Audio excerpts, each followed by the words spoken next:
Mama nzoto udi. Masukhuluma ngikatoka khona uthi yekela indoda yami kunenkateko la.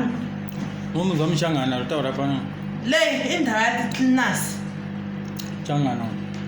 Utawura pa mama nzo. Ulale mangiyona mzana. Unyaye ukuthi Mzana record. vanoti derera nokuti tiri kwavo Ufrele mangu nam. hlukana nami. Mtsoitsoba wapiyo.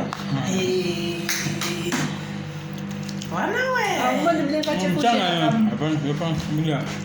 Mchangana. Ungodla mari yangu mnomjoni. Mjamalena la Joni. Na wodwa phela. Kwenda mali yakho la. Mjamalena la Joni. Kunodliwa munhu. Ihlala isitiro dula sasashila. Kamjona titawura pa kuti oliwa. Ndiya vanoti layo. Daviki kwa chikafu. Kwenda mali yakho la.